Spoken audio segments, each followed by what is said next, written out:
Hi guys, so today it's Easter Sunday, so happy Easter to everybody. Hope you're having a good afternoon. Haven't eaten too much chocolate. I know I have. Anyway, so just coming out and doing a bit of pruning on some of my trees.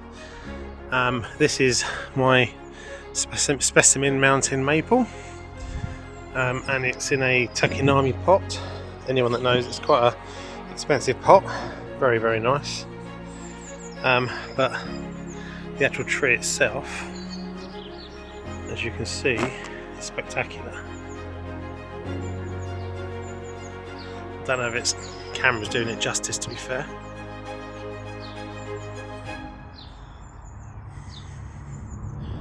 So today, as I said, I'm going to be just giving it a light trim to encourage the growth where I want it, and to obviously stop it from becoming too bushy, because as you can see in the picture that I'm going to put here, it's very bushy at the moment, so I need to rein that in a little bit. So as you can see, this is all obviously new growth. The internode is massive. I need to cut that back, but yeah, so please do join me.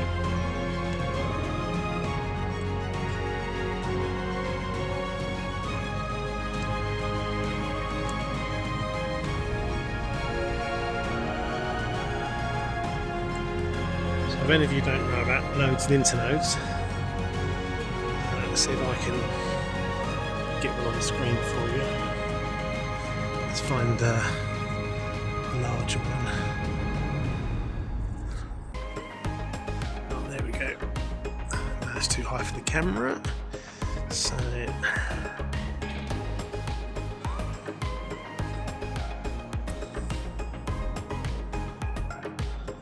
okay. So, hopefully you can see on the camera. So the nodes are where the leaves will grow from, so the buds basically. So that's obviously a node because it's produced two leaves. And then this long section here is an internode. Now in bonsai you want that to be as short as possible, because then obviously you get another node, two more leaves, and then there's another long internode. So what I'm going to do is I'm going to cut that right back to there, so that it forces the tree to create more buds and foliage back towards the tree, which will inevitably make it more dense and encourage more back budding. Okay.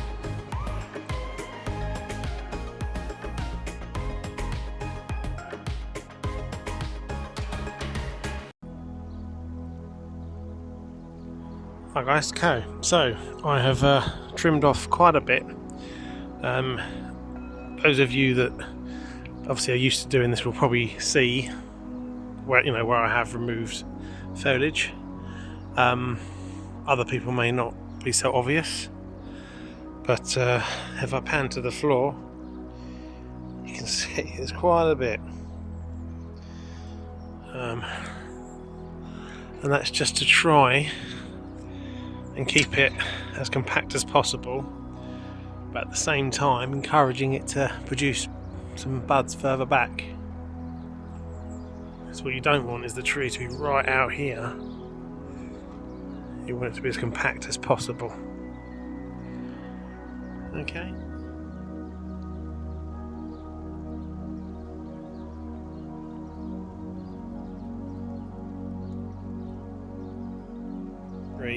I acquired probably about a month ago. It was from a garden centre, so it didn't look like this. It had a lot more height and a lot more branches.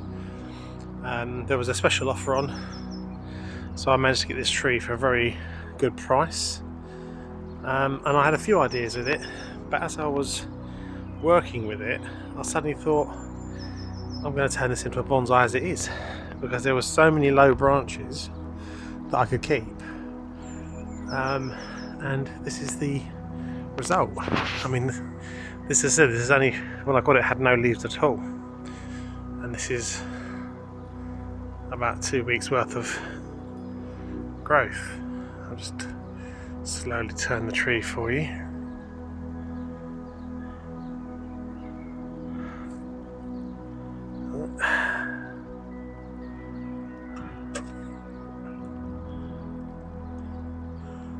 I mean, it's just absolutely exploded.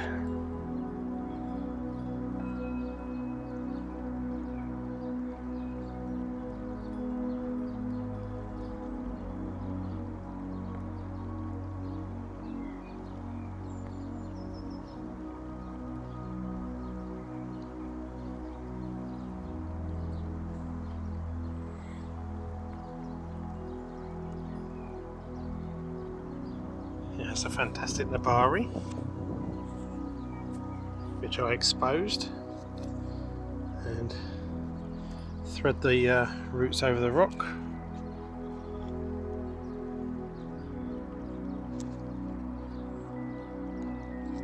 Lovely, lovely trunk.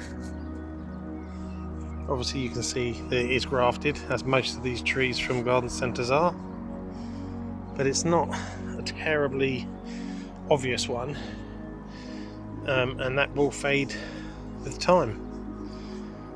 But as I said, yes, so I mean, for the price I paid for this, I got this tree for £100, guys, instead of £200 from garden centre, and I turned it into this. I'll put some pictures in the description of this video, and at the beginning of this video of what it looked like when I first got it. But just goes to show, keep an eye out of these garden centres, because sometimes there's a diamond in the rough. Cool. Let's have a look what else I've got. This is another one of my interesting trees. This is a Cascade maple. Don't see many of these around. And again, exploding with life. I've already cut it back once.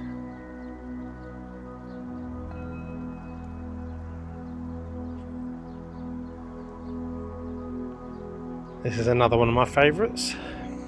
Again, I acquired this last year. When I got it, it did have some leaves on it, but not many.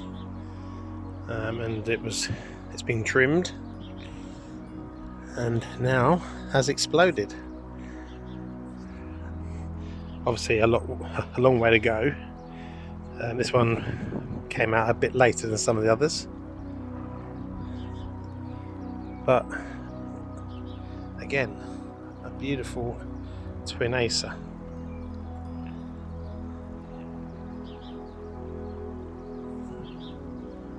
There we go, so I've now trimmed that one as well.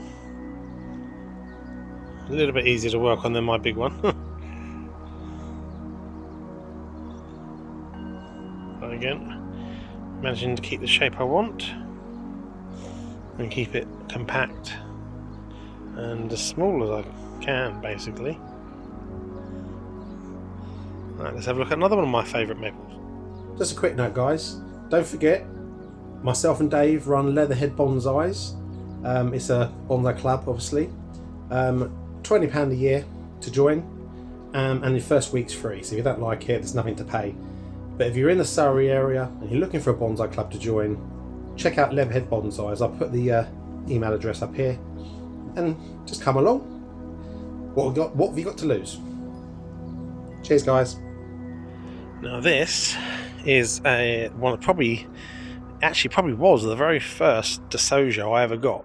It's a trio, and the special thing about this tree, or set of trees, sorry, is that they are on their own root.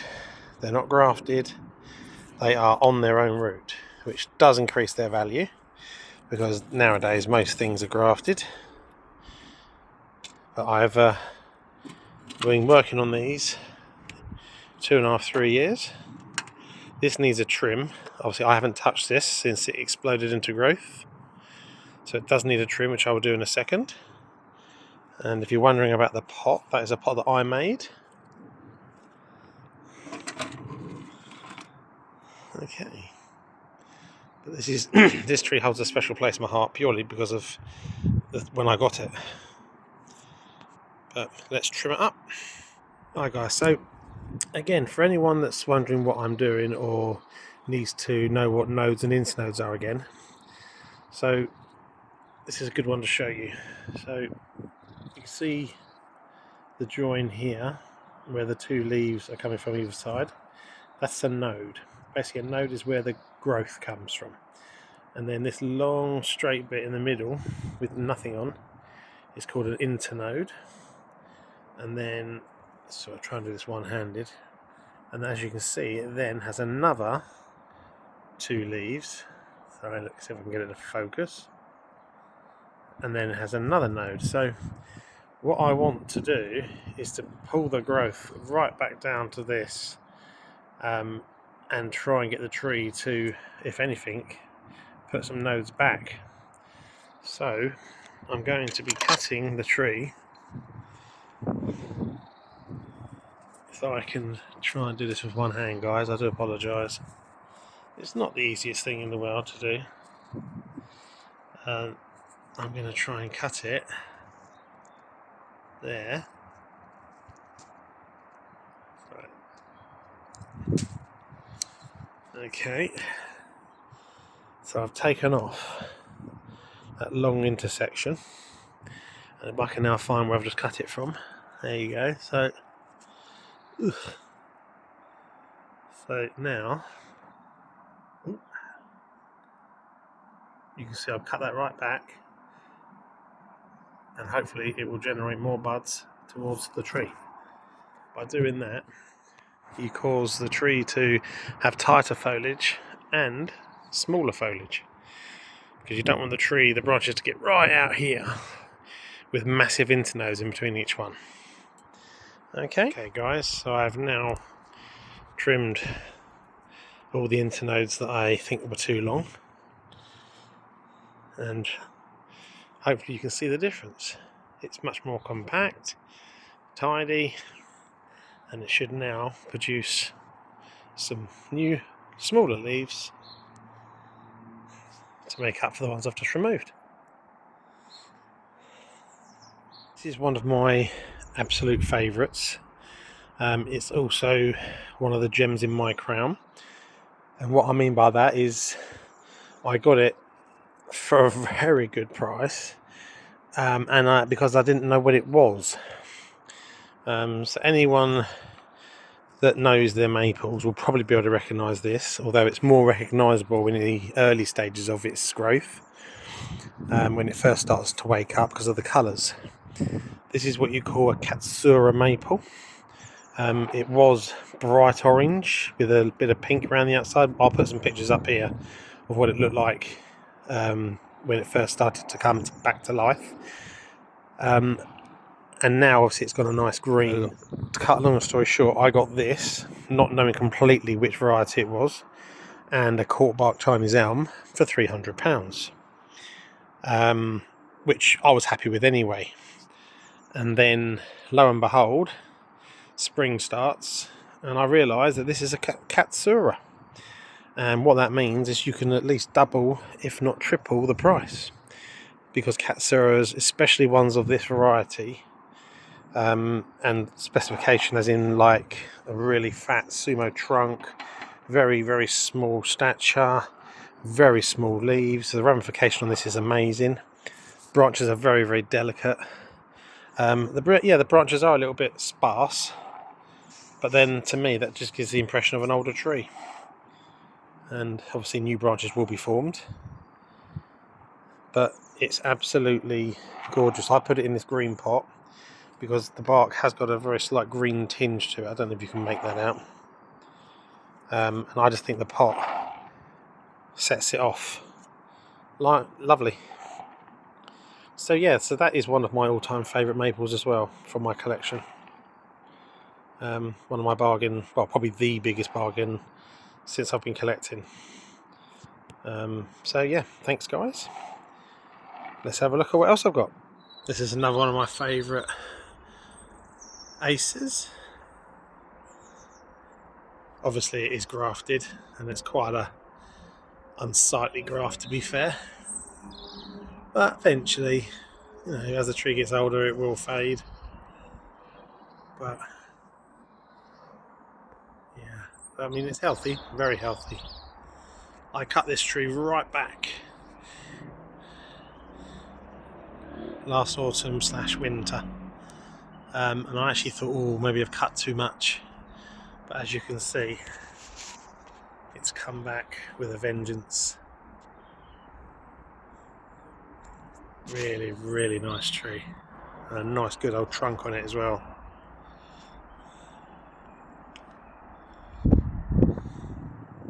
Now, for the eagle-eyed amongst you, this isn't an Acer, obviously. I know this video is meant to be about Acers, but I couldn't do this video without showing you one of the other jewels in my crown. I've acquired this recently, actually, and for those of you that don't know what it is, it's a satsuki azalea. That's satsuki azalea, and it is a big tree. And as you can see, it is flowering profusely. There's 3 separate pads here. 1, 2, and then 3. And they are going absolutely mad.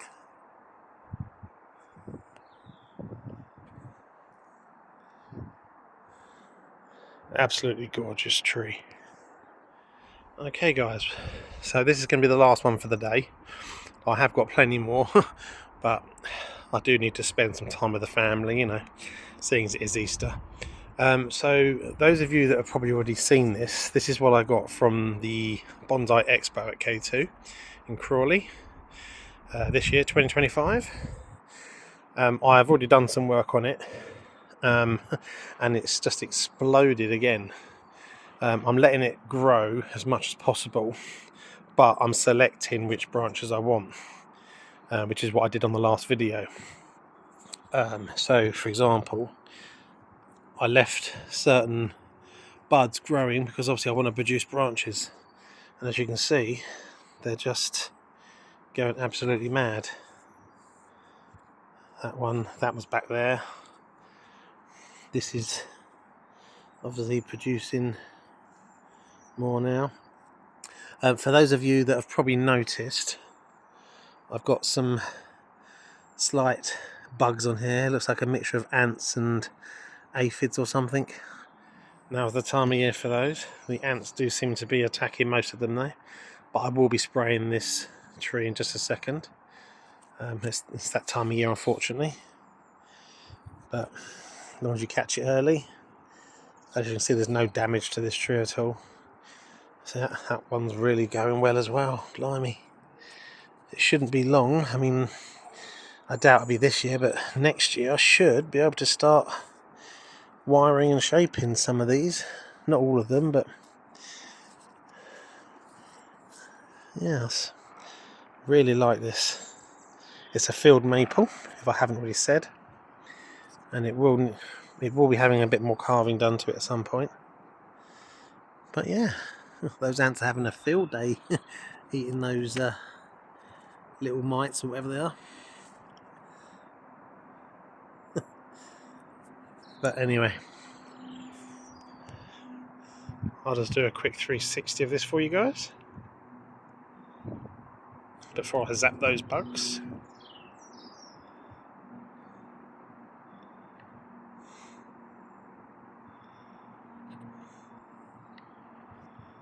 There you go. Okay, well, thanks for watching as always, guys. I'll put some pictures of this up here somewhere.